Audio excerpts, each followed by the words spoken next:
नमस्ते, जय हिंद दोस्तों। आज की इस कहानी में आप सभी का स्वागत है।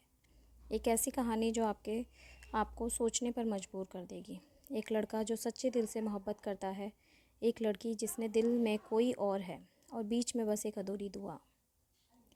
तो चलिए शुरू करते हैं। उत्तर प्रदेश के लखनऊ शहर की एक शांत कॉलोनी। शाम के 6 बजे का वक्त था। गर्मियों की छुट्टियां चल रही थी और कॉलोनी के पार्क में बच्चों की चहल कदमी थी। वहीं पास के एक बेंच पर बैठा था पंकज, 26 साल का एक सीधा साधा लड़का जिसने अभी अभी बीकॉम की पढ़ाई पूरी की थी और अब एक सरकारी नौकरी का इंतज़ार कर रहा था। तभी पार्क के गेट से अंदर आई पायल। लाल सलवार सूट, खुले बाल, हाथों में किताब और आंखों में ऐसा सुकून जिसे देख पंकज की धड़कनें तेज़ हो गई। कौन है ये?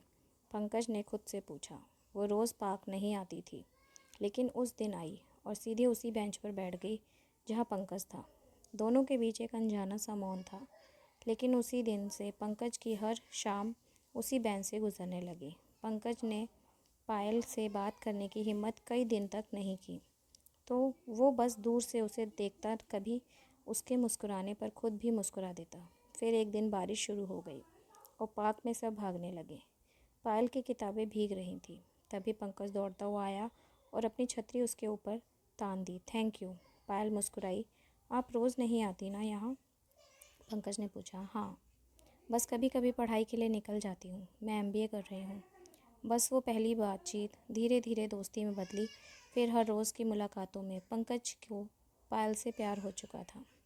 हर नमाज, हर मंदिर की घंटी, हर गुरुद्वारे की अरदास में उसका एक ही सवाल होता, भगवान बस पायल को मेरी बना दो। उसने पायल को कभी बताया नहीं, डरता था कहीं दोस्त भी ना टूट जाए। वो उसे चुपचाप नोट्स बनाकर देता, उसकी प्रैक्टिस के लिए मॉक इंटरव्यू तय करवाता और उसके बर्थडे पर केक भी खुद बना कर लाया। एक दिन पार्क में पायल आई। वो बहुत खुश थी। पंकज, मैं सेलेक्ट हो गई। मुंबई हाई कोर्ट में इंटर्नशिप मिल गई है। पंकज की आंखों में आंसू थे, खुशी के। लेकिन उसी रात उसने पहली बार हिम्मत कर लिखा, पायल क्या तुम मुझसे प्यार कर सकती हो? लेकिन ये मैसेज कभी भेजा नहीं। एक हफ्ते बाद पायल ने पार्क में बुलाया। पंकज, तुम्हें एक बात बतानी है, मुझे किसी से प्यार है। पंकज का दिल वहीं बैठ गया। वो कौन है? उसने हकलाते हुए पूछा। अंकित नाम है उसका, मेरे कॉलेज का सीनियर था, अब आईएएस की तैयारी कर रहा है, बहुत सपोर्टिव है। पंकज मुस्कुरा दिया, लेकिन दिल में सब कुछ बिखर चुका था। मैं बहुत खुश हूँ तुम्हारे लिए। झूठ की ये मुस्कान पंकज को ज़िंदगी भर चुभेगी। उसी रात पंकज ने पहली बार शराब पी। आसमान की ओर देख बस एक बात कही, तूने मेरी दुआ क्यों नहीं सुनी भगवान? समय बीता। पायल मुंबई चली गई। पंकज ने खुद को काम में झोंक दिया। बैंक में क्लर्क की नौकरी मिल गई, लेकिन हर महीने की पहली तारीख को उसे वो बेंच पर जाता जहाँ पहली बार पायल मिली थी। एक दिन पायल वापस आई शादी का कार्ड लेकर। पंकज, मैं चाहती हूँ कि तुम मेरी शादी में ज़रूर आए।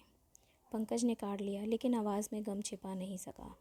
तुम्हें कभी एहसास नहीं हुआ कि मैं तुमसे कितना प्यार करता हूँ? पायल चुप थी। मेरी हर दुआ में तुम थी पायल, लेकिन तुम्हारी दुआ में कोई और। वो चुप खड़ी रही। काश तुम एक बार मेरी आंखों में देखती तो शायद मेरी मोहब्बत पढ़ पाती। शादी के बाद पायल मुंबई चली गई। पंकज ने एक चिट्ठी लिखी, लेकिन कभी भेजी नहीं। उस चिट्ठी में लिखा था, पायल तुम्हें पता है, आज भी मेरी दुआओं में तुम हो।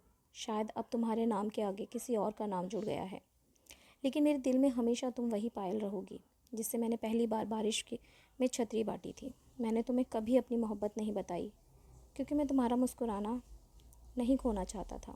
तुम्हारी शादी के बाद मैंने दुआ मांगना बंद कर दिया है, क्योंकि अब भगवान भी मुझे ताना मारते होंगे। तो उसी के लिए दुआ करता था जो किसी और के लिए दुआ मांगती थी।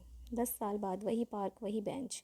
एक 36 साल का पंकज अब एक बड़े बैंक मैनेजर था, अकेला, शांत, लेकिन अब टूटा नहीं। तभी पीछे से आवाज़ आई, पंकज। पीछे देखा, पायल खड़ी थी, हाथ में छोटा सा बैग और साथ में एक 5 साल का बेटा। तुम यहाँ? पंकज ने चौंक कर पूछा। हाँ, तलाक हो गया है मेरा। अंकित अब और किसी के साथ है। मैं अब वापस लखनऊ आ गई हूँ। पंकज ने सिर्फ एक बात कही, अब मत आना मेरी दुआओं में। वहाँ भी अब खुद को भूल चुका हूँ। पायल की आंखों में आंसू थे। मैंने तुम्हें कभी समझा ही नहीं, और शायद अब बहुत देर हो गई है। पंकज उसी बेंच पर बैठा था, हाथ में पायल की पुरानी चिट्ठी थी। उसने एक आखिरी बार आसमान की तरफ देखा। मैंने जिससे सच्चा प्यार किया वो मेरी नहीं हुई, लेकिन फिर भी उसकी खुशियों की दुआ करता हूँ आज भी।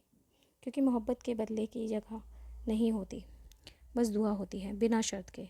दोस्तों, ये कहानी आपको कैसी लगी हमें कमेंट करके ज़रूर बताइएगा, और हमारे इस चैनल को सब्सक्राइब ज़रूर करिएगा, और इस कहानी को अपने दोस्तों के साथ शेयर ज़रूर करिएगा। धन्यवाद।